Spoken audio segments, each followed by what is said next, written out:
దేవునికి స్తోత్రం. నేటి దినాన మన అరుణోదయపు దేవుని వాగ్దానము ద్వితీయోపదేశ కాండము 15వ అధ్యాయము 6వ వచనము.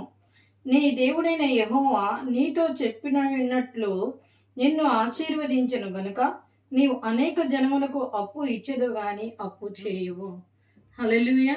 ప్రియమైన దేవుని బిడ్డ, ఈ దినాన దేవుడు నీకు ఇస్తున్న మాట, ఆయన నీకు ఇచ్చిన వాగ్దానము, ఆయన నీతో చెప్పినట్లుగా ఆయన నిన్ను ఆశీర్వదిస్తానని, ఇక మీదట నువ్వు అనేక జనములకు అప్పు ఇచ్చేదవు కానీ అప్పు చేయవని తన వాగ్దానాన్ని నీకు దేవుడు తెలియచేస్తా ఉన్నారు.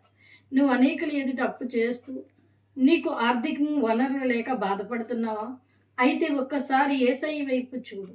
పరిపూర్ణమైన విశ్వాసముతో ఆయన పాదాలు పట్టుకొని వేడుకున్నప్పుడు దేవుడు ఖచ్చితంగా నిన్ను ఆశీర్వదిస్తారు. ఎందుకంటే మనం ఆరాధించిన దేవుడు ఆశీర్వదించడానికే ఉన్నారు కానీ శపించే దేవుడు కాదు. కనుక ఆయన తట్టు నువ్వు తిరిగిన ఎడల, ఆయన మాట విని ఆయన మాటకి లోబడి ఆయనకి ప్రార్థిస్తే ఖచ్చితంగా దేవుడు నిన్ను ఆశీర్వదించడమే కాదు, ఆయన నీవు అనేక జనములకు అప్పు ఇచ్చేటట్టు చేస్తాడు కానీ అప్పు చేసేటట్టుగా చేయడు. కనుక దేవుని వైపు చూడు. అరుణోదయాన లేచిన వెంటనే ప్రార్థన చేసుకుని ఈ వాగ్దానాన్ని పట్టుకొని నీ జీవితాన్ని ప్రారంభించు. ప్రభువా, నన్ను ఆశీర్వదించండి. ఇదిగో నేను ఈ అప్పులో బాధలో ఉన్నాను, వీటి నుంచి నన్ను విడిపించండి, నన్ను ఆశీర్వాదకరంగా మార్చండి అని ప్రార్థన చెయ్యి. దేవుడు ఖచ్చితంగా నిన్ను ఆశీర్వదిస్తారు. ఎలీషా దగ్గరికి ఒక ఆమె వస్తుంది. ఆమె అప్పుల బాధతో వస్తుంది.